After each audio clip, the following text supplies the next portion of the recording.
Good afternoon, SLLS members. Today, we are very pleased to introduce or pleased to have the presence of Professor Athula Sumathipala. I think he had done a previous lecture, one or more, I can't remember. The very first lecture was on the JVP because, as all of you would probably know, he was one of those earlier members of the JVP and he was even imprisoned for that. And probably before starting this program, I asked him, is it okay if we have any sort of politically related questions? Is it okay to ask him? He said, no problem. So we can ask those questions after the main presentation because his main presentation is nothing to do with politics today. So just a couple of points to clarify, Athula. You are a professor of psychiatry and you have been working between UK and Sri Lanka. We all know that background. Uh, just tell us, what's your interest in twin studies and twins? It's not the usual path that psychiatrists would get interested in. I mean, yes and no, but my interest actually came on twin studies from when I was at King's College London. There was a twin registry. So that's basically how I got interested because twins can give a lot of support for scientific research. So that's how I actually became a twin researcher. So in my talk, I would be actually clarifying how it is relevant. Wonderful. Thank you very much. So without much ado, I'll give you the forum. You can start your presentation. If there's anything which we can't see properly, I'll alert you to it.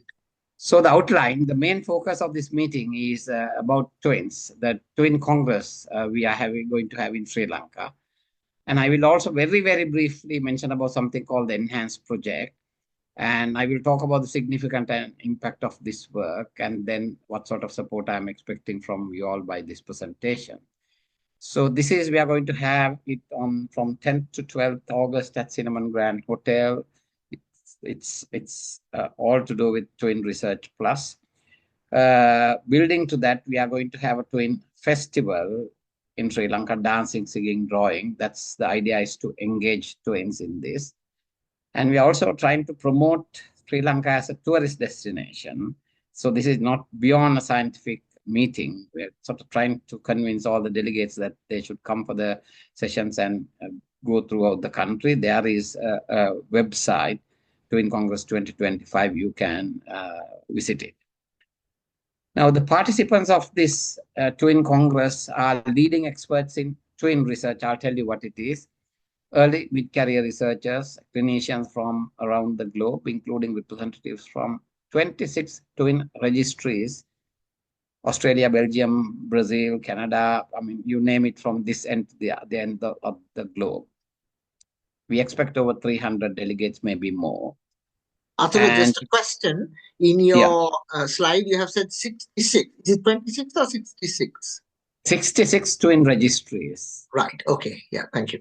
Double six, yes, from different countries. Because, for example, in US, there are about 10 twin registries. But in Netherlands, EU countries, they are national twin registries, not regional. So we plan to discuss advancement of twin studies and genetic studies. I'll tell you what it is about. But the unique feature of this Congress is we have brought in two more pillars. Generally, International Twin Society meetings had been confined to research, but we are talking about ethics and something called community engagement and involvement as well as three pillars. So you would ask me, why Sri Lanka? Because, as I told you, there are over 60 twin registries worldwide. Sri Lankan Twin Register is a unique resource in low and middle income countries, and it's the first and one of the few large-scale functioning population-based twin registers in low and middle-income countries. And we have put the Sri Lankan Twin Registry among the global twin registries. You can see from these flags. And quite a lot of work had been done. And again, as I said, research, ethics, and community involvement and engagement, if not patient and public involvement and engagement is one of the things we have done. And this is the leadership 23 to 25. I'm the Secretary General of the organization. And the host for this meeting is Institute for Research and Development, which I started with a few other colleagues in 1997 from just one room. And it's an internationally recognized institution now. And you may or may not recognize some of these faces. On the left top corner is Dr. Nihala Besinga, who is the Secretary of the National People's Front, NPP, who is in the government. He was a founder member. The other one is Sudat Samaraveer, who was the chief epidemiologist. Both of them have served as chief epidemiologists. Left bottom, Professor Gominda Ponnamperum, Professor of Medical Education. The other one is Dr. Kuttuak, who was the Director Research at National Institute of Education. He himself is a twin. Now, one of the unique features of Institute for Research and Development, we are celebrating our 25 years. And as I told you, the three pillars, research, ethics, and community engagement and involvement are the three pillars. And capacity building for global health research. So that's the uniqueness. And we work for policy impact. Our research, it goes beyond twin research. And we have local collaborations, regional collaborations, and quite a lot of international collaborations, once again ranging from Australia to USA. Now, I told you about capacity building. Right now, we have 10 PhDs around the globe again. 2 of them have completed. Again, it ranged from Melbourne to USA, and the latest one went to University of Sydney to do a PhD on twin research on data sets from Sri Lanka. We also have a trilingual journal initiated 17 years ago. It's actually approved by the Ministry of Education. We established it to support research culture in schools, and the SLLS, Sri Lanka Advancement of Science, awarded the best science editor post to this Aruna, who started as just a research assistant 15 years ago, and he was elevated through capacity building to the chief editor post. Grants-wise, we have had, very successful grants mostly from UK research charities. You would see from this, and again, World Bank, World Health Organization. As a result, reward and recognition from National Science Foundation in 2018, Research Institute was awarded the Excellence in International Collaboration for Advancement of Science and Technology. And I'm humbled to say that, I received as the individual outstanding leadership for promoting and developing science and technology in Sri Lanka. And our core value, it's huge teamwork. All the success depend on the teamwork. We have a dedicated small group of people full-time, but we have extensive links to all the universities in Sri Lanka. So part-time associates, Ministry of Health, Ministry of Education, and expatriates, particularly, as I told you, the second generations of Sri Lankans who are studying abroad. Some of them have gone through the IRD itself. So the uniqueness of Sri Lankan Twin Registry, I'm going to play this video. Hopefully it works. New Daruangen Hetalowata, 2 wings. Can you see? How many here? Angili Salakunu, then Nage, you know, Can you hear it? Yes, no problem. Dugam Balaya and Gamane, Gauroni Kotas Karuan. ආසියාවේ ප්‍රථම හා විශාලතම නිවුන් ලේඛනාගාරයේ ලියාපදිංචි වීම සඳහා ird.lk web අඩවිය වෙත පිවිසෙන්න. Okay. So whose territory is it? One asked me why psychiatrists was interested in. So obstetrician, in fact, when I first started, one of my obstetric colleagues said, "You are a psychiatrist. What are you doing with twins? It's ours, Then neonatology would say twins are their territory. Radiologists would say it's their territory, but it's everybody's territory. Why twin research? This entangle nature from nurture. How do we do this? By comparing monozygotics and dizygotics. The scope of twin studies is huge. It maximize the value of twin studies in health and behavior research. And there's a role continuing value of twin studies in an omic era. You name all omics, genomics, proteomics, whatever it is, twin studies has a big value. Metabolomics, proteomics, genomics, you name it, transcriptomics. So it spreads across all the fields. And again, we can include twins in any type of research, whether it's experimental intervention studies or observational studies, qualitative studies, cohort studies, case reports. And it's a very powerful tool. And in fact, twins as participants in randomized control trial, I actually reviewed, and there are only very small number of studies done in other parts of the world, and we were invited to write a chapter because twins actually, when you recruit for clinical trials, they would neutralize the genetic effects, particularly if you use monozygotic twins. And it's again, the value is beyond drug trials and also for behavioral trials as well. The scope of twin studies therefore runs as a great epidemiological tool and beyond. Why? Because in an era of complex diseases, we all know common examples of complex diseases include heart disease, diabetes, cancer, and multimorbidity. These are disorders that result from contribution from multiple genomic variants and physical and social environment. I don't know, there may be non-medics in this audience, so I'll try and simplify a bit. So it's no point in trying to do genetic studies just for single gene diseases, as most of them have been found. So actually, diseases of public health importance, as I mentioned, are due to complex interplay between genes and environment. So twin studies will give us that opportunity. And discovering gene-environmental interactions, the best tool is twin studies. You can do in any field of medicine. So we have over the last 25 years published quite a lot of twin studies. And in fact, I gave the Sri Lankan Medical Association NDW Lionel Oration in 2023 about the whole history of the thing. I'm not going to go through all that with you.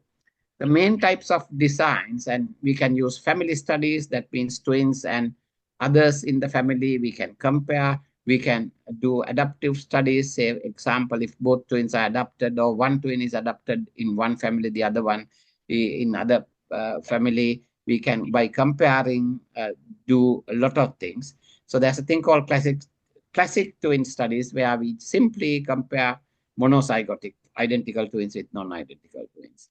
So I'll skip these methods. I just included this for, say, basically we compare these two and see the variance of genetic and environmental component. Unfortunately, it's a very complex method we have to use. The basis of it is monozygotic twins share all the genes and non-identical or dizygotic twins don't share their genes, only share 50%. So that's the comparison we make and study. So I'll skip this. It's a very, very complex statistical model. That's why it's not very popular. We have to use unique environment, shared environment, and things, a lot of jargons like that, and do a statistical analysis through MX software. I wouldn't go into details. So establishing the twin registry, we started as a volunteer register as a collaboration with King's College London, and it was launched at the 110th annual scientific session of Sri Lanka Medical Association. In fact, Dr. Vajira Disanayake was our first research assistant. He is the current Dean, Colombo Medical Faculty. Dr. Devaka Fernanda was also initial founder. He is now in Sheffield. So this is the initial brochure when we advertised. Most of these twins have become adults now. We had the inauguration, the SLMA session. I wouldn't go into details. Professor Rohan Jayasekara wrote a very, very nice introductory thing in this, but I will just say, he said, in the annals of research into human biology in Sri Lanka, establishment of twin registry was very, very unique. And he felt that, as anthropologically in a mixed country, it's a mixed thing. And he said that we were either living on this treasure, ignorant bliss or muted awareness. And he actually predicted that it will have a very big impact for research. And after 25 years, we have done that. That's why actually Twin Congress is being held in Sri Lanka. So you would see some of the faces you may recognize or not recognize. Sisira Siribadana was also there. Professor Nartha Surya was a committee member. Wilfred Pereira was an obstetrician. And as I told you, Vajradisa Nayak and they were the research assistants. We have gone through a long way, and supporting and promoting early and mid-career had been our motto throughout. And you would see again, we received a lot of support from newspapers, free advertisements. That's how I did. And established the island-wide volunteer register of 7,300 twins. It was good, but it was not good enough because it was a volunteer register. There's bias when you have a volunteer register. So the ideal thing is population-based register. We did a lot of feasibility studies, recruiting through birth records, hospital records. But at the end, what we did was we tagged it into the national survey. Every 4 years we have a national survey. So partnering with the Census and Statistics, we actually sent forms to each and every household in the Colombo district and got this database of 10,000 twin pairs living in Colombo. It was not an easy start on a red carpet because enemies of progress actually stuck, and there was this Daily Mirror news report to say double dealing of genetic twins, basically saying we were trying to smuggle genetic material to Britain, this British spy. That was me trying to do that. But we didn't take it, very seriously. Our strategy was to establish the ethics framework because we believed that, walking the talk, we were not worried about others, but we set our own standards and engaging the public, making them aware. We took a lot of time and pain to do it correctly right from the beginning with ethical framework. And we finally established a local biobank and a genetic molecular biology program in Sri Lanka. You can see we never sent genetic material abroad. So that's our approach. We have not sent genetic material. We do strongly believe we shouldn't send. It may be debated, but I'll show you how we have taken this slogan to the global scientific researchers. Okay. The turning point was Sri Lankan Twin Registry became independent of SLMA, and we joined with Institute Research and Development for Health and Social Care, which again we founded, and it's go hand in hand. And later Keele University also supported when I joined there. So important milestones based on all feedbacks. As I told you, electoral register census we did, and there are about 557 GN divisions in Colombo. It's urban, semi-urban, rural. It's a nice sampling frame for good research. And it became a population-based register, as I told you. Then we took ethics clearance from both King's College, Sri Lanka, as well as the WHO Human Genetics Program. That's what we believe in. And set up the twin registry in the first wave, did some work and on mental health, which I will describe very briefly later. Second wave, setting up the biobank and as continuing, and we have continued for 25 years. The first wave, as we say, Kotas is Colombo, twin and singleton studies. The strength of this cohort was, along with the twin cohort, we also studied a parallel non-twin cohort. So we first studied, as Ruan asked, why the interest using twin methods. We studied the common mental disorders. Then the second follow-up cohort, we studied mental disorders and comorbid physical disorders. And the third was intergeneration transmission of dietary intake and psychological health. And established the biobank, as I told you, very large biobank, again, a big resource in Sri Lanka. These people were very dedicated, waking up 3 a.m. in the morning, traveling to houses. And later we also established under 18 years of age twin register. You can see from this. So it's a big, huge resource for research. We named it SEARCH, South Asian Early Development and Research Capacity Building Project. In summary, Sri Lankan Twin Registry has island-wide cohort, Colombo District population-based cohort. We have about over 1,500 twin pairs above age of 65 and a biobank and adolescent register. Okay.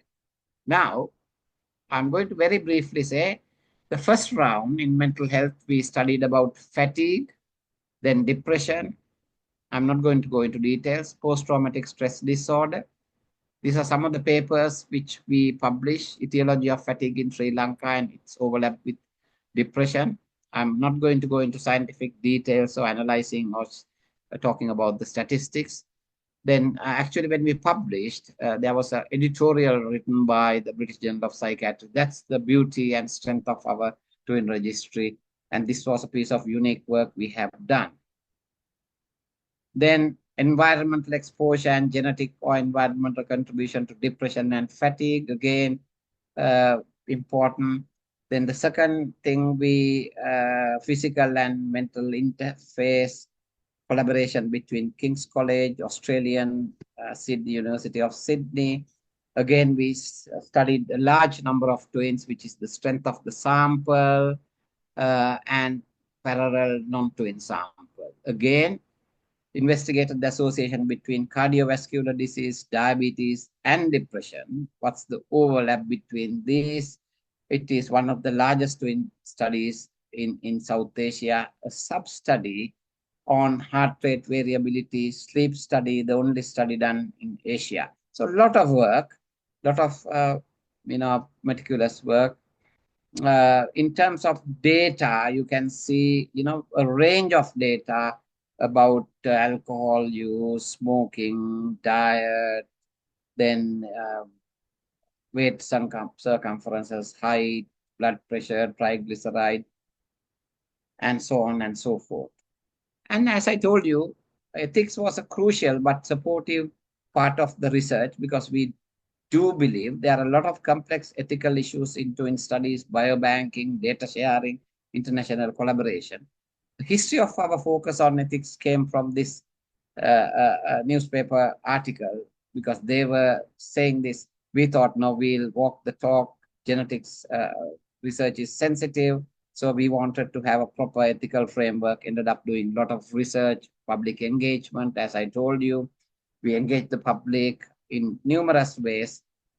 DNA was never sent abroad. As I told you, we established the biobank. But the beauty of it, again, we did a qualitative study to explore the attitudes and knowledge of Sri Lankan public on genomic research. It was led by Professor Jonathan Ives from Bristol University.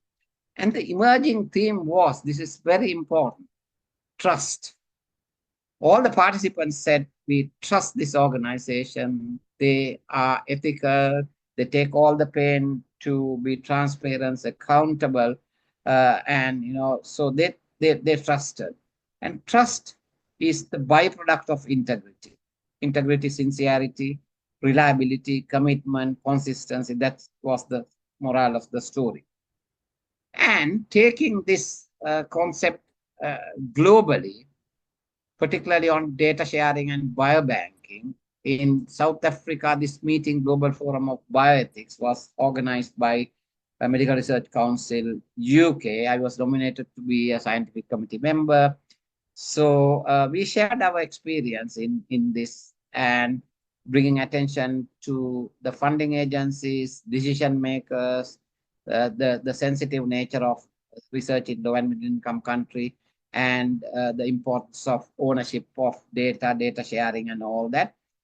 And you can see from this, we made a big presence from our part of the world, India, Pakistan, our research group, Sri Lanka. And the decision was, there were over 66 countries, that data belongs to where it is collected. Data can be shared ethically, but it belongs to the country collected. And the funding agencies, this is the other impact we had. agreed, Medical Research Council, NIHR, Wellcome Trust, that this now any research done when we can sign the contracts between upper income countries and low middle income countries or low income countries, the contract goes between universities, the data belongs to. So all our data belongs to us. We would share them ethically, but we have that. And also as a result, from this conference, there were a lot of, you can see from these papers, there were 6 papers were published about equitable data sharing, the challenges, the ethics of data sharing and biobanking, governance issues. So you would see the work we have done from Sri Lanka, how it influenced the global landscape of twin research and other research as well. And the popular belief is that, knowledge share from high-income countries to low-income countries. I'm proud to say that, we have managed to reverse that. That's important. I'll tell you why. So we also did quite a lot of research into ethics. Ethics for us is not just philosophy, it should be research as well. And again, that 25 years of research, I delivered the SLMA main oration last year. SLMA oration is very, very competitive. And the title was Global Divide in Health Research, Ethical and Governance Challenges for Low and Middle Income Countries. So that we have, again, the second pillar successfully delivered. The third pillar is community engagement and involvement. This is from National Institute of Health Research website. They talk about ethical dimensions of community engagement and involvement. And generally, we think we are the experts, we do research, the public doesn't know anything. They should only be passive participants. But we strongly believe, this is done in upper income countries. You cannot apply for any grant now without this. Ordinary people can be engaged throughout the research cycle because they are experts through living experience. And I wouldn't go through these slides. They can be actually engaged at identifying research topics, designing project, carry out the project, analyze the results, and dissemination. And in fact, we had a proposal development workshop in Sri Lanka in 2018. We had about 40 people from Australia, Bangladesh, Pakistan, England. That was a project we designed on autism. We invited 5 parents who care for autistic children. They said, your plan is fine, your research is fine, but that's not our priority. So based on that, their need, we changed the whole proposal. Now, the latter half of my talk, twin registries in Africa and Asia, it's actually growing since we started. All this is very important because if you see mental health studies, we analyze 5 leading journals, 5 leading journals like British Journal of Psychiatry. Only 6% of research come from 90% of the globe. So we thought maybe this is because of mental health. We went and analyzed BMJ, Lancet, New England Journal, Annals of Medicine to find only 6.5% of research come from where people, 90% of the people live in the world. We publish it. So there was it was a huge ethical issue for us. Later, after nearly 20 years, we repeated the survey to find it has gone up to only 15% in both surveys. We did both. So 6 to 15% repeat survey of medical journals, it was 6.5 to 12%. So you would see still, the knowledge gap, the great majority of research is done in high-income countries. And okay, it has gone up to 15% from 6%, good enough, but for us, it's not good enough. Are you satisfied? We are not. Why? The so-called evidence-based medicine we practice in our part of the world is actually evidence-biased medicine because it arises from other countries. I'll give you a classic example of our twin research. It was on this cardiac metabolic risk profile, the so-called metabolic syndrome. We showed that these findings, the metabolic syndrome construct, doesn't fit into our part of the world. Instead, distinct clinical profiles were identified for men and women, suggesting different etiological paths. This is just one, but we have shown that the research landscape is different. So therefore, low and middle income countries should have their own research before they call it evidence-based medicine. The role of North-South partnership, therefore, in our opinion, is for bi-directional flow of knowledge. It's not just from North to South. And if you talk about decolonizing global health, which is a very, very popular slogan, I mean, we need to walk the talk, which we have done in this. So ethics and governance is part of it. That's why we took the slogan and the campaign to South Africa. So strategy of our long march was capacity building, networking, communication, and dissemination. And we have just published the key to success of global health collaboration, research, ethics, community engagement, and involvement. So that's just that part. I'll take 5 minutes on just to tell you another important project, which we call it Enhance Project, again funded by National Institute of Health Research. This is scaling up of care for perinatal depression through technological enhancement, Thinking Healthy program. The lead researcher is Professor Athula from Liverpool. We had this project in Pakistan, Nepal, Bangladesh, and Sri Lanka. IRD is the Sri Lankan arm, and Nihala Bisingha was the co-applicant who was doing it. And generally, for less than $10, 2 cups of coffee UK, we can treat a perinatal depression by treating them using this cognitive behavior therapy-based Thinking Healthy program. So developing and evaluating digital application based on Thinking Healthy program was one of the aims. Capacity building, we had 4 PhDs. Krishani Jayasinghe was the Sri Lankan PhD person from Liverpool. We actually adapted these instruments. It was not just translation, back translation. It's adaptation, and we involve community, stakeholders, people with lived experience. And you would see from this, the WHO manual, even the drawings, this was endorsed by the WHO Geneva based on Atif Rahman's work, but we adapted, even changing the pictures to suit our culture, cultural reflections and all that. We took, very heavy load of work consulting midwives, doctors, policy planners, service users, people who had maternal depression. And on the Mental Health Day campaign, we use a street drama to engage the public. And very recently, we produced a docudrama, half-an-hour teledrama, which will be launched on the 7th of March. If anybody is interested, we can send the Zoom link.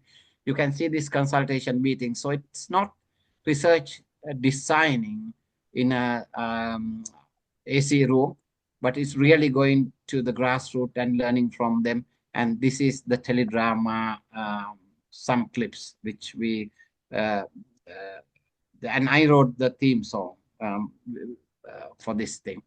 The last 2 pieces, we have done island-wide mental health survey in 2007, having figures for each and every district of mental health, prevalence of PTSD, particularly demolishing the myth that after war, PTSD, post-traumatic stress disorder, would be 60%, 70%. It's not, because we are a resilient nation. We did a lot of qualitative work to say that, how resilient the Sri Lankan nation is, having gone through so many adversities, and it's like an inoculation. We also gave the leadership for left behind families of spouse migration to Middle East. It's one of the 4 projects contributed to the national migration policy. We strongly believe research for people's benefit and for policy impact. So these are just two examples I shared. So, okay, what do we expect from this presentation and from you all? It's open for discussion. This is not one-off. This include, if anybody is interested, you can spread the message, any collaboration, extending it, working with us in partnership, Involvement could also be symbolic, such as, coming for the event, contributing to the opening, closing ceremony, participating in a senior policy roundtable involving stakeholders from Sri Lanka and the region. Actually, this is a slide actually used for WHO, so I just use it same. Some funding support for it, which I actually wrote first to Ruan about it. And more strategic, consider IRD for long-term collaboration, because I have been speaking, gain through the loss, reintegrating expatriate for nation development. You all will remember. This is a newspaper article which I published. Living abroad for long periods. I strongly believe, the Oxford dictionary definition is wrong. It says expelled from own country or removed their allegiance, withdrawn the citizenship from their original nation. I do think a lot of Sri Lankans have not withdrawn their allegiance to motherland, or they are not expelled from the country. They live in another part of the world for other reasons, and they have done very well. So that's why I said gain through the so-called, with inverted commas, loss, and it can be actually engaged and nurtured, fostered for nation development. So I'll stop there. I rushed because I wanted to go through it, and apologies for sharing technical details, but I have stopped. Thank you. Thank you very much, Athula. So this is the time when everybody could put on their videos so that we could see all the questioners as well. Gallery view. Yeah. Right. So I would want to know whether there are any questions at this point. Or comment as well. Yeah, comments or questions. Probably while they're thinking of a question, I have a question for you to start with. You mentioned about the definition of the metabolic syndrome, because most of us have been diagnosed with the metabolic syndrome, and I am personally having that diagnosis. So do you know anything more about that research? What's the change in the definition you think we should have for Asian people? I can't go into details because I have sort of most of this was analyzed by my physician colleagues, but basically, the technical definition of having cardiovascular, the construct which they use did not fit in at all to Sri Lankan people in terms of whether triglyceride levels or the diabetes, that profile is very different. So it doesn't, all the components in metabolic syndrome didn't go in hand in Sri Lankan population. So that's it. But I can send you the paper one. Right. Thank you. Thank you very much. In fact, it challenged the whole thing. It took 1.5 years for us to publish it. But fortunately, +1 actually took it because they didn't like the concept of challenging the metabolic syndrome. And this was large, 4,000 twins and 4,000 non-twins. So,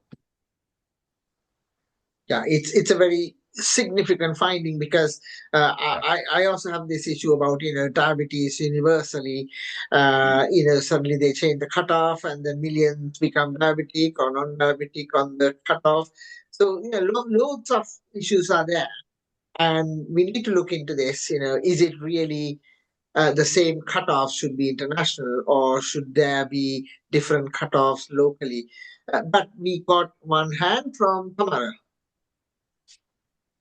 Thank you very much for the lovely presentation, which is very informative. And I was very interested to know about the postpartum depression, the theme of postpartum depression. And so after the study, what kind of help is okay, put it this way, Tamara. Actually, what we did extensive amount of qualitative work as well among policy planners. The whole question we wanted to know was who is the best fit to deliver the services. And as you know, because postpartum depression has stigma attached to it, they wouldn't like to go to psychiatrists, and you don't need to go to psychiatrists. So we studied at different levels. We did a lot of in-depth and focus groups particularly our assumption was that midwives would be the best people to deliver it, but we thought they wouldn't like it. But they said they are seeing them on regular basis, but they are not equipped with the skills and techniques how to do it. Then actually in the focus groups, came the issue whether the trade unions will be against it. So we went to all the trade unions. They love it. And now what we are doing, actually, we presented it to the WHO. They are very interested. We have had discussions with the Ministry of Health. What we are trying to do at 2 levels, have a policy impact, get it rolled, train the midwives and them how to diagnose, how to suspect at least at the very beginning. So what we, in the teledrama, what we are trying to do is to sensitize the public as well as healthcare providers.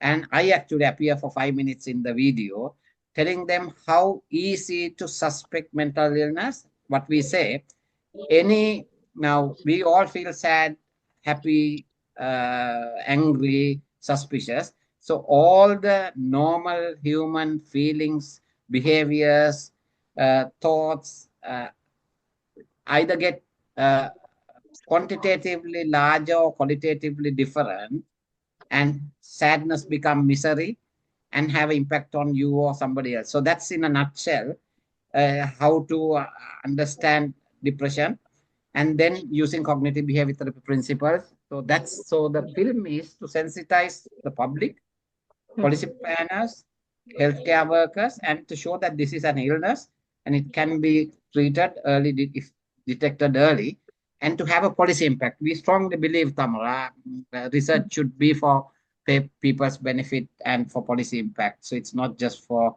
glorification of self, publications, PhD. So that's the motive. So to answer to your question, we are not going to stop there. We are going to work until this is implemented, and we are very encouraged by the fact that everybody we have spoken. It's hard work, but so that's the motive. Yeah, people will be benefited. So we are going to basically, what we would like to see is anybody during pregnancy, after marriage, will get this teledrama half an hour as a present for them to watch, and the public to know. We are going to send it to all the midwives through MOHs, and if possible put in hospitals, private hospitals, so that educating the obstetricians as well to suspect. And then we strongly believe we don't need psychiatrists. I don't know how you would say. I mean, it's about task sharing. Did I answer your question? Yes, you did. Thank you very much. Thank you. And if we are to contact you for anything, Yes. would you be putting your contact details somewhere? Or? Yes, it's very easy. Athula Sumathipala, my surname, at Keele, KEELE.ac.uk. That's my email. Okay, thank you. Sumathipala at Keele, KEELE.ac.uk. I would very much like everybody to contact me and have the link, as I told you, again, through the loss contribution for the nation. We have done, I only presented the just 2 projects. We just started another one, first episode of psychosis in Southern Province, again funded by NIHR. So yes, I would love to, Samara. After long years, we have worked together. It will be nice to relink. Thank you. So Nishanti's hand is up. One. Yes, sorry, Nishant, yeah. Yes. Athula, this is in relation because I'm into mental well-being more than mental illness. So this is my observation I have had because I'm doing a project in Dharanegala in relation to swimming and life saving. There are some families that I've seen that within 1 or 2 classes, the children pick up very quickly the swimming. And they actually improved a person who couldn't even swim. One day, within 2 sessions, they are able to swim 25 meters. And now we have got some identical twins. Very interestingly, the whole family, the 2 twins also have gone up to the provincial level, 2 girls, and the rest of the 2 girls also are very good swimmers. Is there any gene that you all have discovered? A sport gene, particularly swimming, because there's a girl who's doing athletics at a provincial level, but she's struggling with swimming. I can't tell you because we have not done research on that aspect. There must be research in that aspect. Good question. I will try and find out from my other colleagues whether there is a sport gene, but I'm not surprised. In a way, we know the Nigerians are good at 100 meters, black Afro-Caribbean, so there should be a gene. I'm sorry, I can't answer yes or no, but Yes. And maybe. Yeah, maybe Nishant. Anyway, I would like to. I'm very interested in contacting those two people. Because identical twins. I thought you will be interested because the whole family are within few sessions. They actually are at a provincial level now. Wow. Then there is another observation I made. Children with ADHD. They do very well. If you introduce swimming, they do very well academically also. And Julian Bolin mentioned this, that this is the only sport actually that increases the IQ of children. Yeah, whether you have any experience in this. And looking at all the Olympic champions in the world, starting with Michael Phelps, right? He has ADHD and he nearly had conduct disorder. Then Adam Peake from UK, also ADHD. And academically, they become very good when they start swimming. So it's a very interesting observation. Even in Dharaniyagala, I see this. Yeah, if you can send me those as questions, I'll post it to our International Twin Society and get. I'm pretty sure there must be experts. But I think it's a very, very valid thing. But I think from fundamental principles, as we know, I mean, in cognitive behavior therapy, what we do is, as Kisa Gautami, Lord Buddha did, use the behavior to change the way people think and feel. So maybe swimming is a behavior having some impact because, I mean, cognitive behavior therapy is a psychological social intervention, but psychosocial interventions may be, changing. We don't know what epigenetic changes happens with these behaviors and all that, but it's a good thing for a discussion. If you send me the questions, in fact, I will post it to them and have even a discussion during our Twin Congress in Sri Lanka. Also, that's a very, very interesting thing. Thank you very much. That's my observation and something that I have known because we have never produced a Olympic, I think, gold medalist. And swimming is something that actually you can produce. Because we are island in Sri Lanka, we should be able to produce an Olympic swimmer. Research start with observations, research questions. So your observation is good observation to do some research. Thank you very much. Okay. Over to you, Ruan. I will contact you regarding those two twins. Definitely. We'll chat, yes. Yeah. So extending from Nishanti's question, it's a well-known fact that, universally, if your father or mother is a singer, your daughters, your children will be singers. And, the same profession can be going in families, that's why this, and sons, that concept came in. Now, obviously, there is a genetic bit, probably, but there is an much more obvious environmental bit as well. So this is where the twin studies come in probably any of those conditions, whether it's singing, swimming, cricket, or anything else, to find out how much of a genetic component we will be seeing in twins. It's a very interesting question. Relative contribution of twins, genetics and environmental influence. Say, like, if somebody has genetic potential, if they don't have the environmental thing, then it may be different. I mean, somebody with a high IQ doesn't go to school, then that will be different, the genetic component. So that's where. So within them, they have unique environment, shared environment, non-shared environment. So that's the equation. And we can actually say to what percentage there's genetic influence and environment. So that's the beauty of it. Yes. Nishanti again? Yeah. And very interesting now, the mother who comes with the children can't swim. Maybe, as you said, she never had the opportunity, but the children have now advanced because the opportunity was given to them. Yeah. So, thank you. Just as an experiment, you can push her into the river and see what happens. Okay, we got Dr. Upul Vijayawardena here as well from a cardiology point of view. Upul, you can sort of, if you're there, you can put on your face. I don't know whether you got any questions, particularly for. It will be nice to see his face because. Yes, you haven't met him for a while. We have. No. Just us.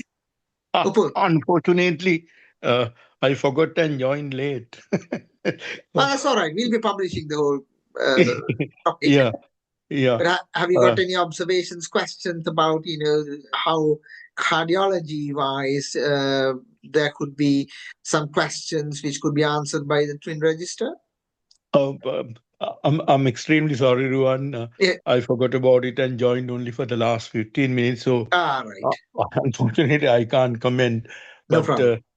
only thing is I read Dr. Sumathipala's that article in the Island, and I agree with him that people like us who are outside for various reasons can contribute.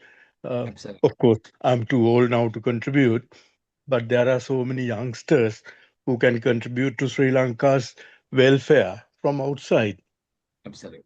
Thank you very much. Nice seeing you. Thank you very much. Not only now, in the past, you have helped me, supported me. Thanks for that. My pleasure. So, Athula, on that theme, one of the things you asked me was, how can the UK community, SLLS outside, help your work? So, could you sort of have a rough idea or give us a rough idea of how that could happen? Yeah, one thing, particularly when specifically talk about our August Congress, Twin Congress, you can disseminate it among your colleagues within the Sri Lankan community about the conference per se. That's number one. If you can, by any chance, support through some funding, even if it is small, for the Sri Lankan local competitions, singing, dancing, sort of having, that's number two. Number three, any academic who wants to collaborate with us or do anything in Sri Lanka, because that's partly tagged into research, that will be wonderful. And academics, linking academics to us now, I showed you that we have got 10 PhDs from Melbourne to USA. So similarly, if people are in top positions in universities, can offer research placements, PhDs, scholarships, things like that. So it's a wide range, and it's actually based from what you all are willing to do. So we don't have any demands as such as, but the opportunity is here. We have established a very strong research institution starting from scratch, and I want people to be benefited as well as contribute. So it's open, Ruan. Specifically, why I contacted you was at that time about the conference and this local twin competitions, art, dancing, and singing. So we are trying to engage them, and we are going to give them prizes for winning, plus bring them to the Twin Congress, because engage in the community, because twins are special strata, like children with special needs. So we want them to be part of this whole thing. Did I answer your question? Yes. So probably if somebody is interested, they will contact you directly with your email. Sure. Now, on that point, I think Nishanti was also planning to arrange something. Is it this year or next year, Nishanti? About your swimming? Yeah, I'm thinking of having a series of Blue Mind webinars initially, just to generate interest, because it will be a wide range from the swimmers to the academics. And then maybe into 2027 to have a Blue Mind Sri Lanka conference, just to attract, because I would like to make Dharanegala area something like Lake District, like the Great North Swim, which will boost the regenerative tourism in Tharanagal area, because I don't want to take it to the LA level, which is now mass tourism and destroying the environment. So that is something that I will discuss with you later. Yeah, Nishant, you have sent me a text. I'll answer that separately. I'll support that. No problem. Yeah, why Yeah, I'm because I asking want, is, say, I'm sure there would be few of our friends, communities would like to come probably, but we can't be coming for 2-3 different events. So if you can have some collaboration, we could sort of, see both those projects and, make some contributions and experience some of it, because we have plenty of time now, all if right. possible. Yes, Yeah. Athula is going to have it in August, so I will see to, because every Sunday we have this, so we can do something. And I Yeah. have invited Athula to be, because with this massive research background, it is a privilege to have Athula in a scientific committee. Okay. Any other questions? So, Sam, Samragay. Thank you, Athula. It's an interesting discussion. Research and me are wild apart, so let excuse me. I'm not sure I missed anything. Your studies differentiate from the monochorionic twins and dichorionic twins, or We altogether? didn't do anything on monochorionic and dichorionic twins, but Right. specifically, yes. Yeah. So, but Actually, there are a lot this of research literature. Yeah. yeah, that makes a difference because at the current moment, in Sri Lanka, do they check for chorionicity on the twins? Yeah, they do. They do. They, in fact, document it, curiosity presentation and all that. It's Right. Okay. It makes a big difference because when we were in Sri Lanka, I think my friends used to ring me and say they're twins, but they never did the curiosity. As you'd imagine, the monochorionic twins have so much absolutely. of disastrous things. I just want to know. That's exactly. Yeah, it's done now. Yes. Okay. So the results will you have no results on the monochorionic and the dichorionic separately. No, we have not done that part. So actually, what I'm trying to do after this Congress, that's why we have invited Sri Lankan College of Obstetrician, then also Perinatal Society is on board, then Asia, Oceania Federation is on board. Because what has happened with our 25 years twin research, because it's so complex, difficult, the collaborations were less by obstetricians. But with this turning point, with this Congress, they are coming. We are trying to actually promote obstetricians also to undertake research with us. Yeah. Okay. So yes, what you said will be very interesting, and we will see that it's being done. It will be done with their collaboration. Yes. Okay. Thank you. Thank you for that suggestion. So I'm not seeing any more hands. So this is the time probably to drag you into some political questions, Athula, which I got your permission for it.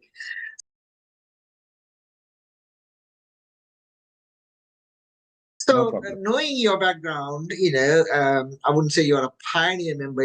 You're quite an early member of the JVP, wasn't it? Yes. Knowing that background, what are your thoughts on the current government, and do you think there is a place for you to get the help in your work as well? Of course. I mean, I continue as the chairman of National Institute of Fundamental Studies. There's no change in it. I have been the chairman for the last 5 years. Put it this way, yes, I was heavily involved, as you know, Ruan, in JVP politics. I was abducted, tortured, and I was involved in rebuilding the party. But at one point, I had some big differences with Soma Samarasinga, which we have discussed in your thing with Lionel Bopage and all that. And then actually, on principle, I'm still a very good JVP. Yeah? But having said that, there were some negative aspects of it. In Sikal, I say Nishedani and Sadhaniya things. There had been negative things arising in the past. But I strongly believe throughout my life, and still believe, taking up arms in 1988, 89, we had no option. We had to do that because at that time, the rule was completely different. And had we not done that, Sri Lanka would have been divided by then by the Indians. So that paved the way for Rajapaksas, Gotabaya, everybody to keep this as a unitary state. So in that way, it was positive. But there were a lot of things which shouldn't have happened in the past. But the root of the JVP, which I believe, which I belongs to, within us, we were very committed patriots. We cannot be bought for money and all that. But at some point, with Soman's differences, I actually distanced myself because I stood for the country and unitary state. And at that point, when the JVP under Soman's leadership was not supporting the war, I was against it because they brought Mahinda Rajapaksa to power. They pushed him to go to the war, and halfway through they got out, and the war was won. And that was a turning point at that time. I wrote a song as well, Bedi Sitiati, you would have seen it. But then they lost the opportunity of uniting Sri Lanka, national harmony and all that. But finally, when Gotabaya was contesting, because I believed he will stand for a unitary state and do his job, he didn't do it.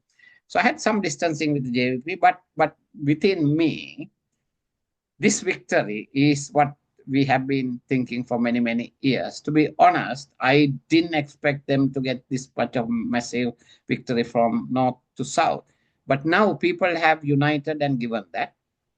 And I think the broad-based JVP NPP is the one which we did it. But some NPP people think they were the last 5 years is the turning point. No, Ruan. I mean, that's the last 60 years, our blood, sweat.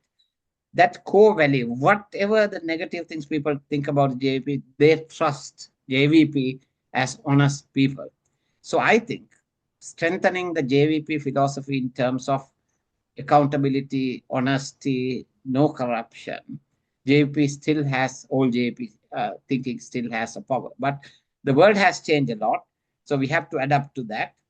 And so there's a lot to be done. I strongly believe if we can curb corruption, zero tolerance, right, and change some of those, Sri Lanka will develop anyway. Now, what I don't agree with even the current JVP or the government is to say that 70 years, nothing has been done. No, I mean, 70 years ago, Sri Lanka was very different from now. A lot of things had happened. It's not good enough, or more things would have happened. So I'm saying we shouldn't dismiss everything, saying nothing had been done. A lot of good things had been done. In all political parties, there are genuine people, crooks and all that. So my worry is I want to see that crooks, opportunists doesn't come to the top of the current government. So in that sense, I think I have a role in highlighting. I still have, Nihala Besing is and very, very close friend. He's the NPP secretary. So he trusts me, I trust him. There are old MPs within the party. Recently, I met one of the top ministers. He hugged me and said, "You are a legend. Let's meet again." That's the first time I met him. And another guy, he called me Athula. I was stunned when he called me Athula, but because who I never met before. So that shows that they know I am genuine. But I have very clearly told I didn't want to wait till the JVP government comes to power to serve my motherland. So I didn't care who was in power. 2004, when Chandrika was there, I took 1 year's leave from King's and supported tsunami. So like that, I gave up my job during COVID. So I remain a very independent person, but I will do anything to defend this victory from people's point of view. And that's why I wrote in the island to say that, clean Sri Lanka is not physical cleaning. We have to clean heads and minds, so discipline. If we do that, Ruwan, I think this country has so much of potential. There are very few countries I have not traveled in the world. And I want to be born again in Sri Lanka. I'm a very Sri Lankan. And you'll be surprised I have not even taken the British passport. That's the psychological block. I'm not saying it's right. I didn't want to take dual. So I still carry a Sri Lankan passport. So that's me, the old JVP, because I was, as you know, I'm a very close associate of Honorary JV. He's not Prabhakaran. I stand for it. And I very openly say this. Number two, I don't confess for taking up arms in 1988. I was nearly killed. But that's my stand. I mean, there may be people in the audience who thinks differently, but I always speak my heart. So hope I didn't offend anybody.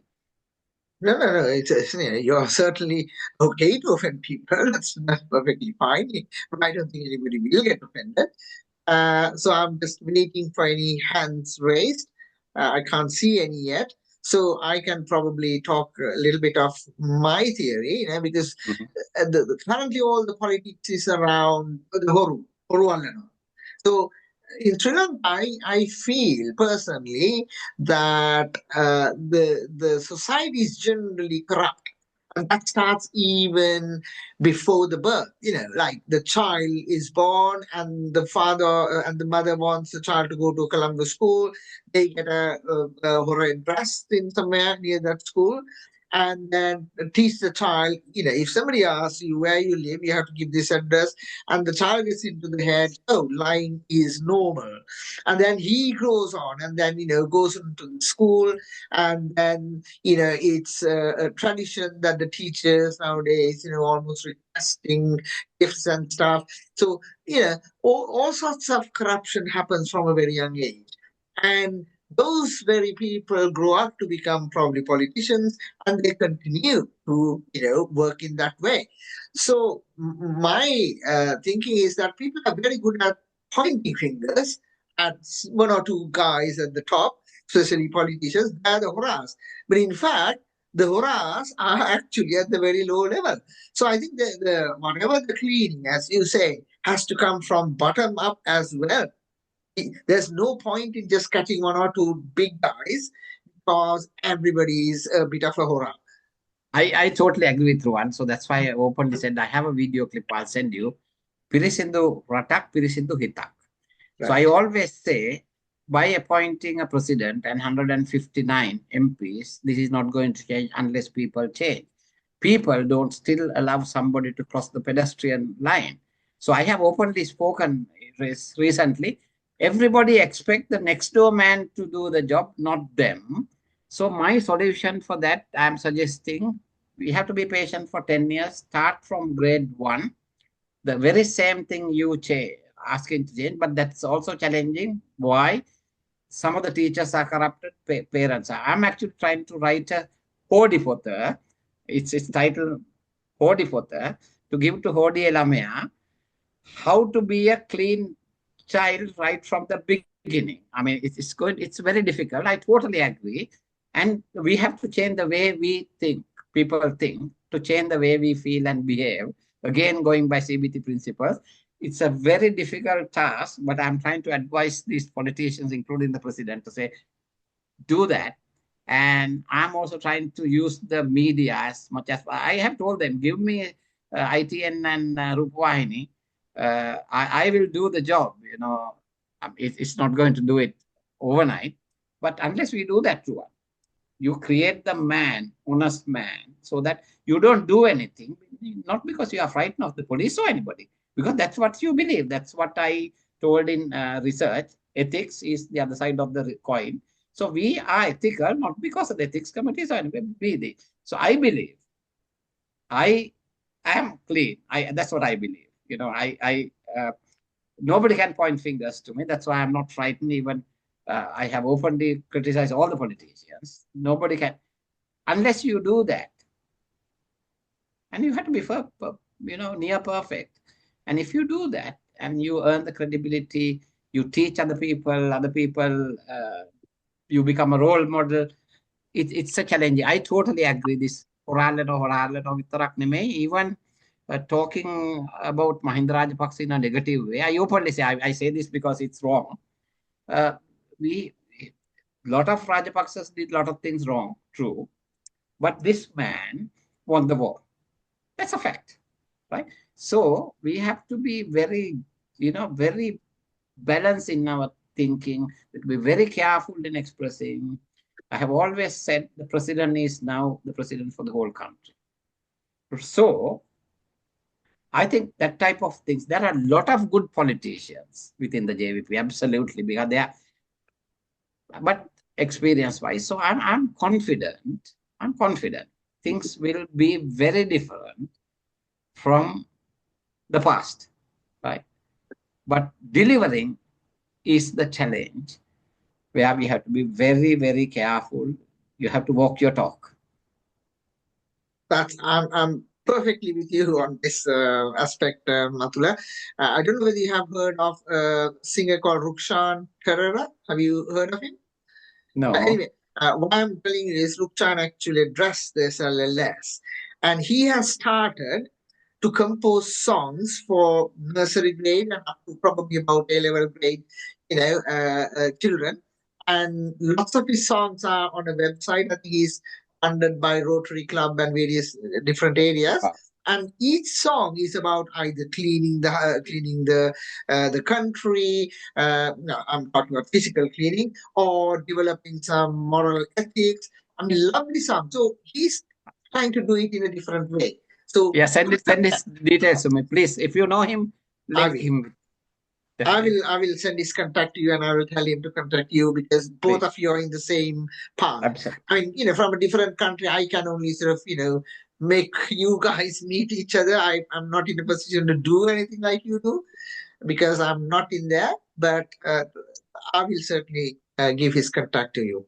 Norwan, you can do a lot from there, because we know even the NPP came to power because of expatriate support, So that pressure should be mounted. I mean, even the expatriates supported the government to come power. And I don't think they should be, thinking that they have done their job.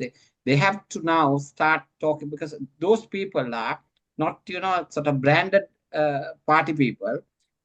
The great majority wants good in our country, because all of them know that this is a very country with full of, I don't for a moment believe that this is a low and middle income country or a bankrupt country with full of resources, right? So expatriate community, I strongly believe they have a role to play. So let's do that. Let's continue to do that in many different ways. Thank you very much. So, are there any other questions from anybody else before we wind down? Yes. Can I just speak for a moment? Sure. Please. Yes. Yeah. Dr. Sumathipala, I greatly admire your honesty. And anybody who has read my articles will know that I have been criticizing politicians of all along, and I have never been a supporter of the JVP. But I sincerely do hope, for the sake of the country, that this government will succeed. But I have real great concerns, because still what they are doing is slinging mud at the opposition rather than doing something positive. If you have any pull over the government, please make them understand that it is time that they stopped slinging mud at the other politicians. They were all wiped out because people were sick of them. And if you continue to do that, the same thing might happen to you. So I think it's high time the government started doing something positive rather than indulging in these negative activities. This is a plea because I like to see Sri Lanka on the road to development before I die. I don't have very much more years left, being in my 80s, but I would love to see before I close my eyes that the country is on the road to development. Thank you. Thank you very much. I totally agree with you. I fully agree with what you say. We have to deliver now. So it has to be done rather than, but the thing is, different people think in different ways. As you very correctly said, all the corrupted politicians have been chased away. People of this country have trusted, and now it's time to deliver. And I think the challenging thing is not with the NPP or the JVP or the 159 or the president. I think that still the bureaucracy, some of the people are still there, So it's a matter of time. And I always believe, Rohana Vijayveera used to tell me that until the last man is won over, the game is not over. So now what we need to do is to win the hearts and minds of people who didn't vote for the JVP or NPP. And that message has to be given. මම සිංහලෙන් කියන්නේ හරියටම අහන්න අකමැති කන තත් අහන්න පුළුවන් විදිහට තමයි කතා කරන්න ඕන. So what sir, what you said, I totally agree with you. තමන් වෙත අනිත් මිනිහා දිනා ගන්න. So that's there's a question, is that NPP is willing to listen? I know some of people is stop. It's a matter of, again, quoting Rohana Vijayveera, he used to say, ඊ අපට ඇහුම්කන් දීපු නැති මිනිහා අද ඇහුම්කන් දෙනවා, අද ඇහුම්කන් නැති මිනිහා හෙට ඇහුම්කන් දෙනවා. But the message has to be delivered in the same way. That's where the difficulty. We have to understand some of the MPs, supporters, or the NPP has come from the other political parties, supported and all that. So they are not sort of one-size-fits-all type of people. So it's a challenging task for the JVP leadership. But I trust the leadership that because they know how difficult this was. And in fact, when President, when he gave his first speech, he said, we know the size and the shape of the victory. So the top brass, I'm pretty sure, will try their best. I know Nihal personally. He's a very honest man. He listens. I can talk to him with anything. So I will also convey your message, definitely, sir. That's please, thank you. I always read your articles. I know who you are. And this is the wish of the people. And if the only way to remain in power is by doing the right thing, I strongly believe. I have told this to other politicians as well. And do the right thing, you will stay in power forever, you know. So that's, you don't need any force. I totally thank you very much. Thanks. Yeah, one of my observations would be probably, one of the election promises would be that they will catch all the thieves or whatever. So they might argue that, look, we promised this, therefore we have to deliver it. But my question to you is, not living in Sri Lanka, I don't know what's the appetite now for, now say things like Easter bunnies. How many millions or, billions we have spent already? Do we need another inquiry? How many billions we have lost in these court cases about certain politicians? How far we have to go for it? If we have enough evidence, it would have gone to court and we've got a verdict by now. So what's the general thinking of the general people on the road about these matters? Are they still saying, yeah, they must be taken to courts and get all the money back? Or no, let's work on the future? Yeah, I think the pressure for the government comes from the fact that, in fact, some of the educated people I meet, they say we want to see 1 or 2 people behind bars, that type of, hard line. But as one you say very correctly, if we stop, okay, I'm not saying we have to pardon everybody in the past. Past has happened. Some of the things in the past you can never change, whether it's corruption or anything else. But if we work out from now, that will add value. But the government is under the pressure, because if they don't try to, some of the things, one, I personally feel that will never come surface due to many reasons. But if they don't try to do it, then people might say, the very same people who did wrong things in the past will try to say, oh, ko alluwada, arakada mekada, bayanattan gahapang type of thing. So they have to see that they are trying. But I personally believe the way to do things is to be positive-minded, okay, accept that certain things in the past cannot be, you have to come into terms with, even the masses has to understand, the people in this country, some of the things, you can't live in the past, you have to live in the future. Let's develop sometimes forgiveness, depending on the grade of porakama, right? So that's the only way. And I think it's very crucial. But I trust corruption-wise. I'll give you a good example. One of the health ministry persons told me there's a lot of imports from abroad in the past. So when they import things, you have to have certain standard. So in the past, if the standard, the minister would say, okay, it's released. But now, Minister of Health is not doing that. So a lot of things are stagnated in the customs. So, which is good, But on the other hand, the officials are not changing. They still want to, bypass. But I think firm. You have to be very firm in terms of discipline. The previous question was asked by Susanta. Susanta, you're there? Can you put up your video, Susanta? There you go. So Susanta is not a medic, but he's an academic in UK.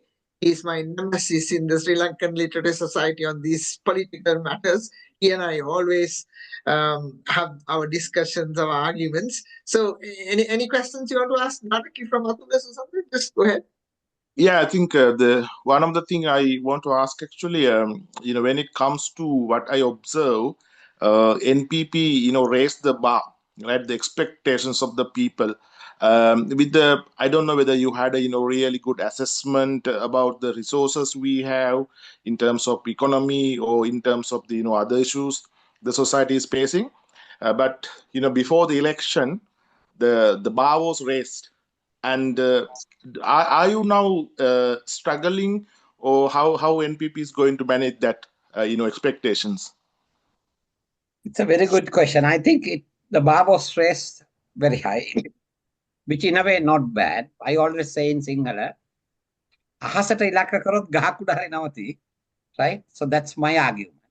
Unless you raise the bar, when it comes to corruption, it has to be zero tolerance. I mean, you can't say we will, cut down the corruption 50%. So the bar was raised very high. I think it can be achieved, but it's going to be, will take time. What they should have done and should continue to do is, because even Sri Lankan people, again, it's an inherent thing. People want quick fixes. Exactly. So my way of doing things, we have to communicate very frequently. Tell the people that viable pregnancy takes at least 9 months, maybe 7 months, but you can't deliver a viable child in 3 months. So that's my analogy for that. So communication is very, very crucial. Using the media, saying at times, okay, be open and say, yes, we thought we can do this. But when we are in, the issue is in somebody else's court, it's easy to criticize and come up with solution. But when it's on your thing, we all know that it's very challenging hard. So I think communicating the truth, explaining the right thing, being honest about things, right? And the challenges is, so it's only 3 months. The issue here is, now, for example, you would have seen in the very recent past, they were talking about elephants, rilau, this, that. මේ ඉස්සර හිටපු රිලව් ටිකයි අලි ටිකම නෙමෙයි ඉන්නේ. මේක මාධ්‍ය වලින් පෙන්නලා ඔය කතන්දර ටික වුණා. So this type of hypes to now that day before yesterday. තෙල් නැහැ කියලා කතාවක් ගියා. මිනිස්සු ගිහිලා පෝලිං ගැහුණා. මේක මහා ප්‍රශ්නයක් විදියට highlight. So there are still opportunities who want to derail this thing. So this is a very turbulent time. I think when they were not in power, they had all the time for organization, the party, propaganda, and do it. Now, some of them have taken the responsibilities of the government. So the party machinery is, somewhat weakened because they are committed, work for long hours.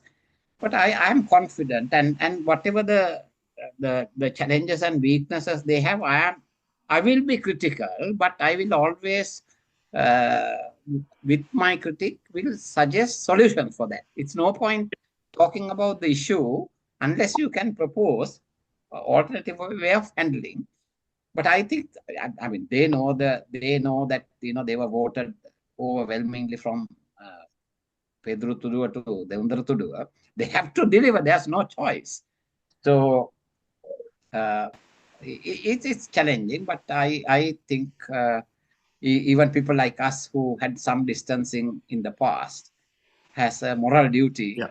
Because Athula, can I just ask another question linked to the same thing? Actually, even in my SLLS, writing, and once the government was selected, actually I wrote, like a few paragraphs. One of the things I highlighted after the first 3 weeks or 4 weeks of observation, I noted that this is the thing I think NPP need to be careful, because for example, one of the minister, he was having a meeting with the people and the district, I think, agent or someone, and it was the same approach, just the blaming game to the officers, right? And the one of the thing I observed, but the people selected this government expecting some novel approach to the problems. The other thing you clearly highlighted, which I also wrote about, that the communication, right? And when it come to this PhD issue, and we saw that even like Nalinda, Vasant, and Namujin, right? All these members, they were trying to defend that, right? And what I saw that from government and tactical and strategic point of view, it was like a full toss. The government should have acted immediately. Absolutely. And but I think they did a big mistake with that, trying to play the defense out. And so it is about the communication. You're absolutely right.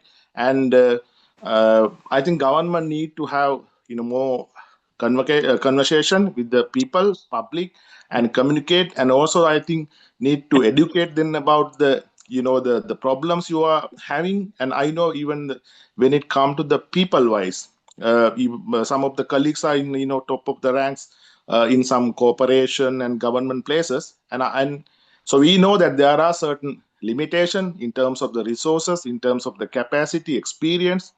But I think government need to especially have a good, like you mentioned, conversation with the people continuously. So that's one of my observations. Yeah, Susant, I totally agree with you. It's like this, five fingers are different. So yeah, that's old brand, new brand. So why I talk about Vijay Veera is the first time when he summoned in 65, 9 people, he summoned for first discussion. 2 people were he sacked those 2. So just imagine, out of 9, he sacked 2 people then and there. So that's the type of discipline I am talking about. I know in the history, Politburo members, Central Committee members, they were sacked within no time. I totally agree. The issue should have been dealt with within the first hour, right? Exactly. It was done. And that sent a good message to the party people, lawyers, everybody. If somebody doesn't do something right, of course, I mean, he can be in the party, he can do other things, but treat equally. But it was needed, but they acted on it. And I think it's challenging, but it's again, I think, Susant, I mean, it's a learning curve for some of the people. And as you said, resource limitations. You have to have people here, and some of them are not hardcore people. I trust, whatever people say, I'm hardcore JVP, had been within myself. So that's why, I don't know how much you know about me. Under torture, I never betrayed anybody. So Nihala Besing is the person who knows it 100%. I didn't betray anybody. Kitulagoda Matra MP. So I thought I'll die. You just imagine, I was a doctor at that time. So that type of commitment should be there. There's nothing. Absolute conviction. And that's why I said you have to develop the party machinery, develop the newcomers, give the history. I'm doing that with, I produce a song, teledrama, I'll send it, Ilmahat Arutak, which I wrote 30 years ago. So we need that type of a man who is committed for the cause, under no circumstances do anything wrong and break the public trust. Thank you, Athula. Actually, I listened to your song because Rasika shared your song with me, and I'm also going to, I know him, and I'm going to, produce a song. So, so he shared your video. So, when I talk to Rasika, thank you, Athula. Thank you very much. Thank you, sir. Nice meeting you, Susanta. We'll keep in touch. Yes. Right. And we got Nishanti. Nishanti, unmute, please. I was just thinking, like, the people who looted, I mean, they are all having quite a lot of intelligence because they know the pathway to loot and how to hide it also. So where all over the world, even in the NHS, there's looting going on. So catching these people are going to be very difficult. My view is that the tax evasion, the tax department can catch them very easily. And because one of my colleagues said, even a rape charge, only 2% can be proved in courts. So 98% escape. So likewise, the people who have looted, I think 98% will escape. And only the tax department will be able to get them, charge them and end this saga of going through the past activities. Because otherwise, we as a country cannot move forward. Absolutely. Totally agree. It's changing here. It's a massive challenge, but I think there's no choice. You have to do it, however hard. Athula, I don't know whether. Yeah. Oh, right. No, Ranjit is raising hand. Yeah. I'm asking this question because you mentioned about security of genetic material. What is your opinion about this new digital identity card in Sri Lanka? Yes, it has pros and cons. In fact, we had a seminar about 8 months ago about artificial intelligence when Ranil Wickramasinghe was talking about. Digitalization has positives and negatives. Oh, yeah. There are a lot of ethical issues as well. We know what happened with NHS digitalization. David Beckham's records was, visited by 30, 40 people within hours. So that is privacy, all that. So I strongly, in fact, I'm, expressing these views that ethics, the governance, and security, confidentiality should come first. But unfortunately, even globally, people, keep those things separate and only think about the benefits. Any solution has its own positives and negatives. So I agree with you, Ranjit. There are things. Personal with the identity card, yes, that's right. Because not many countries who subscribing to it, isn't it? Absolutely. Yeah. Absolutely. There are concerns, but yeah. Okay. And also employing a foreign country to implement that. So that's the issue there.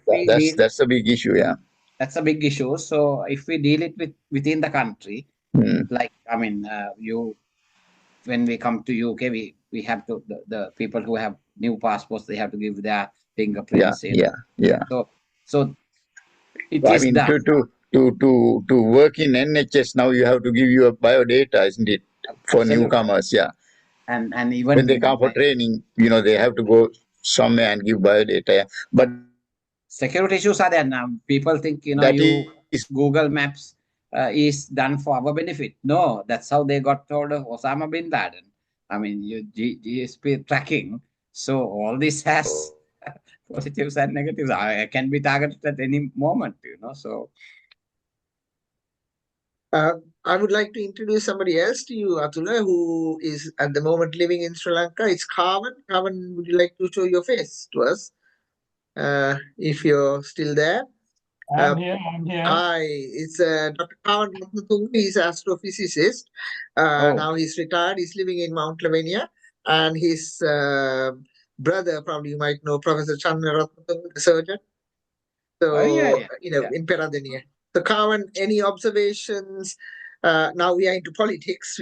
We finished the pin topic, but you can. Sorry, I missed the main talk because there was another meeting and I just joined.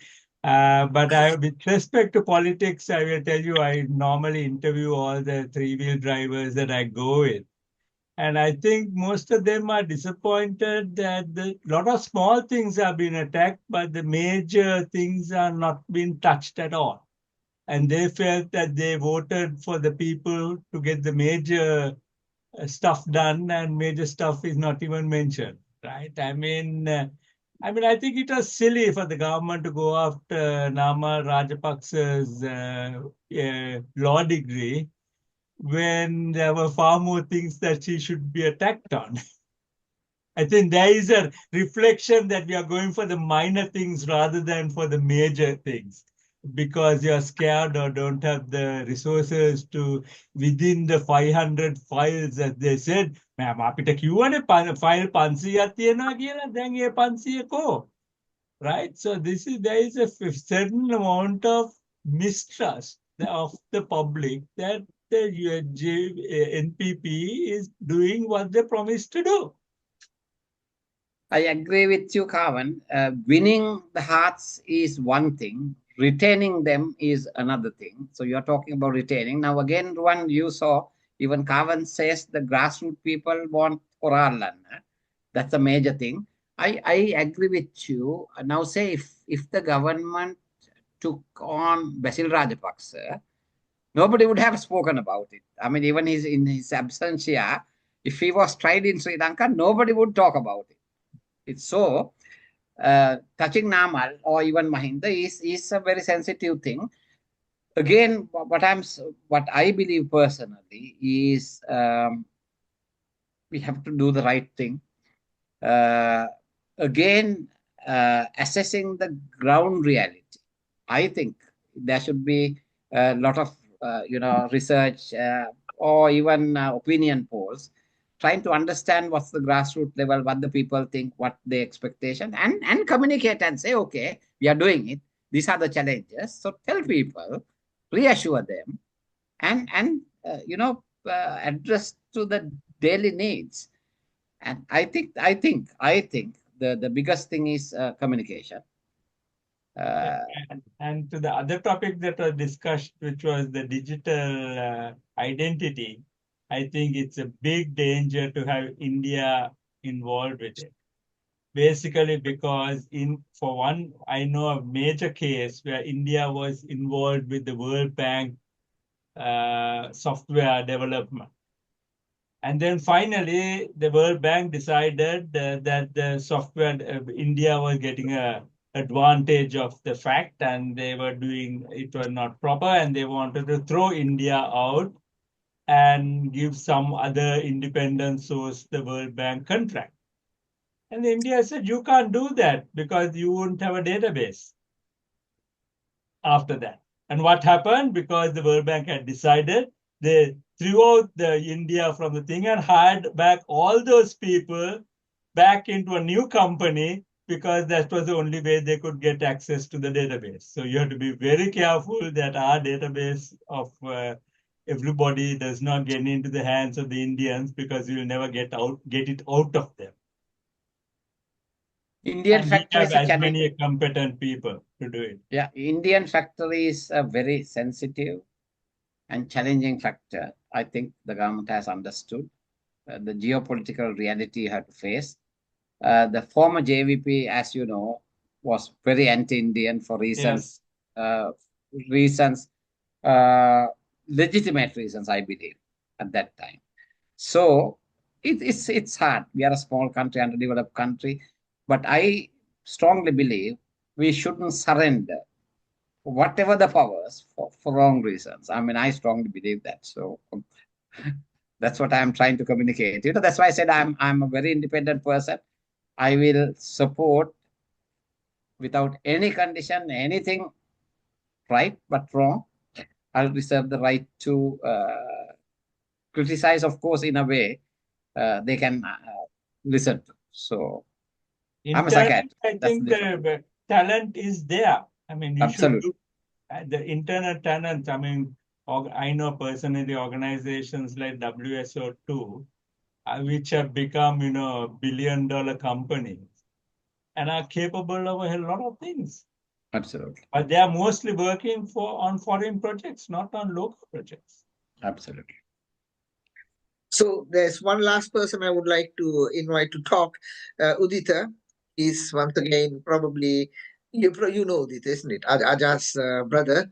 Yeah, I know him. We have played badminton together. Yes, that's him. Udita, are you there? Udita? Yes, I am here. Go on then. Any questions, any challenges to Athula?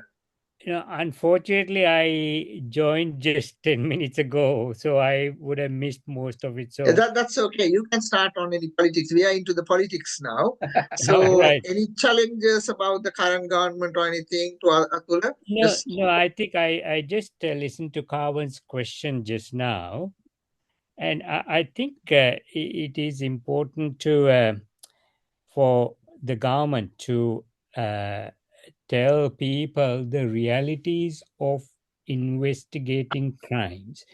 Now, by and large, I think people, when they tell that, oh, we are going to investigate all those previous crimes, people generally expect, oh, they will catch all the people within a month or two. But the reality is, of course, I don't know much about the law and all, but in general, these do take months and years, and that information should be given to people, that you can't catch all these people within a month or so, month or 3 months. The normal process of law has to take place, and it'll take time. And I don't think that message has been conveyed to people. So therefore, as Athula said, communication is very important. People should be told or reassured that things are being done, but it will take time. Absolutely. Yes, but that was not what was told at the election campaign. It was more or less portrayed that things will be done in 24 hours, as much as Donald Trump said he will end the Ukraine war in 24 hours. Yeah, I think that is important for all politicians, that whenever they tell things, they should give a realistic view rather than just rhetoric of saying that for the sake of saying.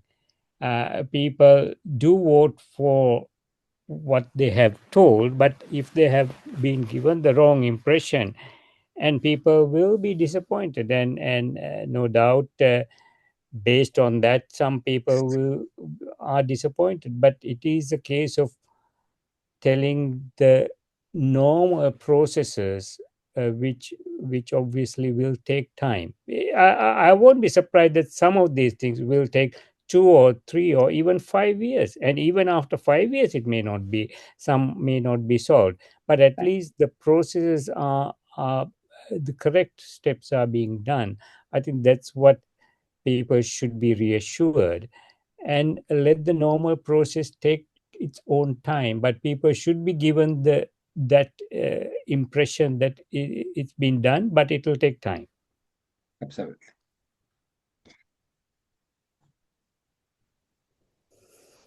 Okay, so I don't think there are any further questions. If that's the case, this is the time to thank our guest speaker. So can you all put on your videos so that we could, in the usual manner, we could thank Professor Sumathipala? Yeah. Athula, we really enjoyed not only your twin studies, but giving us this opportunity to ask some questions on your politics and what's the current situation there. So thank you very much on behalf of the SLLS once again for giving us this opportunity to talk with you. Thank you. Thank you. Thanks for Thank giving you. the. Thank you. Enjoy it. Thank you.